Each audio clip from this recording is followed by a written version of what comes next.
Salut à tous, j'espère que vous allez bien. Ça me fait très plaisir de vous retrouver pour cette nouvelle vidéo à l'occasion des rendez-vous de transformation du droit au Palais des Congrès. Alors aujourd'hui on parle Legal Tech, on parle aide à la décision, mais on parle aussi aide au jugement finalement. Et donc c'est pour ça que j'ai le plaisir de recevoir Benjamin English, qui est avocat, qui est aussi membre du réseau Eurojuris et qui s'occupe de la Legal Tech, madecision.com. Exactement, merci Benjamin. Bon, comment tu vas ? Bonjour à tous, bonjour Arthur. Ça va très bien, ça va très très bien, surtout quand on est dans cet environnement-là où ça fourmille d'idées. C'est stimulant. C'est extraordinaire. Et du coup, donc madecision.com, donc c'est une solution qui permet finalement d'automatiser une partie du process de médiation, d'arbitrage en ligne. C'est bien ça ? Tout à fait. Alors l'idée, c'est effectivement de mettre le même process que traditionnellement, la médiation, l'arbitrage, tel qu'on les connaît, avec des corpus de droit parfaitement maîtrisés qui existent bien, mais de se dire qu'on va limiter les frottements à l'usage, les difficultés de mise en œuvre, et notamment l'éloignement physique ou géographique des parties, et le faire totalement en ligne, ce qui va permettre de rendre ces deux modes alternatifs, alors l'un amiable, l'autre pas amiable, l'arbitrage n'est pas un mode amiable, mais de les rendre beaucoup plus actionnables facilement et également beaucoup moins chers, notamment pour l'arbitrage, et de le rendre accessible aux petits litiges ou aux moyens litiges. Parce que c'est vrai que l'arbitrage, en fait, on a l'impression que c'est un truc d'américain concrètement. On se dit l'arbitrage, c'est un truc aux US pour les très grosses boîtes avec les big lawyers et surtout, ça coûte un bras pour le client. Exactement. Et vous souhaitez démocratiser l'arbitrage. En fait, est-ce que tu peux expliquer un petit peu comment on arrive à avoir un arbitrage accessible pour tout le monde ? C'est assez simple. Les règles sur l'arbitrage sont bien maîtrisées. Il y a l'arbitrage international, puis il y a l'arbitrage interne avec des règles simples. C'est conventionnel finalement. Tu as une convention d'arbitrage. Soit tu as une clause dans un contrat et puis le jour où il y a un litige sur le contrat, on suit la clause qui nous explique qu'on passe par l'arbitrage et pas par le juge étatique. Soit il n'y a pas de clause, il y a un litige qui émerge et là on essaie de trouver une solution alternative. On se dit que à la limite, les parties ne sont pas d'accord sur la solution, mais qu'elles sont au moins d'accord sur le process, qui va consister à dire qu'on ne va pas y passer 2 ans en première instance, 2 ans en appel, avec un résultat aléatoire et des coûts très importants, mais qu'on va obtenir une décision rendue par un arbitre qui va être sélectionné en fonction de ses compétences fines et qui va être rendu dans un délai de 6 mois, qui est un délai de rigueur, ce qui est quand même beaucoup plus court. Est-ce que tu n'as pas l'impression que l'arbitrage, ça ne prend pas en France ?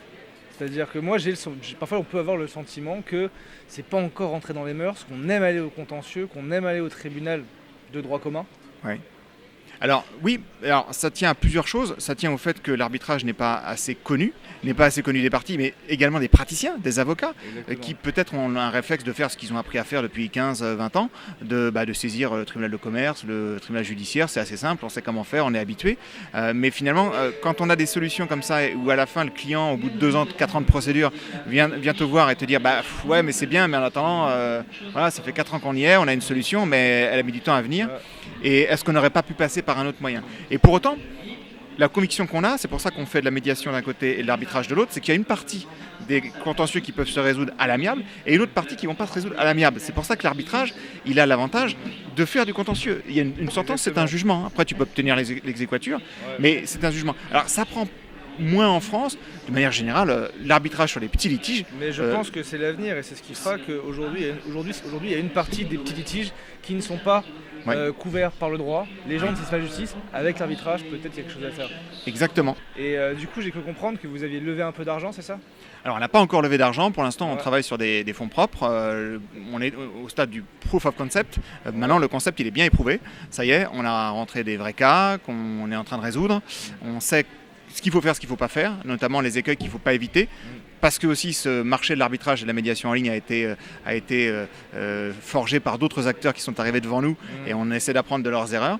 Et puis là, effectivement, on va essayer de lever des fonds parce que finalement, c'est pas un enjeu technologique. Faire de la médiation et de l'arbitrage en ligne, aujourd'hui, avec les outils collaboratifs qu'on a, ça se fait, on a les outils techno. Par contre, il y a un vrai enjeu d'adoption, d'évangélisation, de conviction, et notamment qui passe par des enjeux de politique juridictionnelle. Et on parle du coup d'évangélisation. Oui. Je pense que ça ne t'a peut-être pas échappé, mais nous sommes en plein milieu des états généraux de la justice. Est-ce que l'arbitrage a sa place dans les états généraux de la justice ? Est-ce que vous portez une voix particulière pour le garde des Sceaux ? Pour le garde des Sceaux, puis il me semble aussi que dans son discours introductif, Emmanuel Macron nous a dit qu'il fallait déjudiciariser les litiges. Ça veut dire en gros que nous, professionnels du droit, on sait à peu près tous, c'est que le système étatique judiciaire est complètement encombré, qu'il n'y a pas assez d'effectifs, qu'il n'y a pas assez de budget, qu'il n'y a pas... Voilà, il y a des gens très très compétents, mais qui sont en sous-nombre, et que donc il faut trouver des solutions alternatives.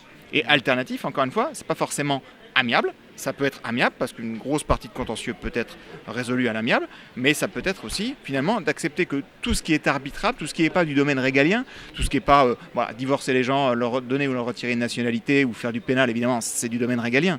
Donc autant que le service public se concentre là-dessus, mais toute une autre partie, les litiges entre les personnes privées, personnes morales ou personnes physiques, professionnelles ou non professionnelles, peuvent aujourd'hui être traités par l'arbitrage.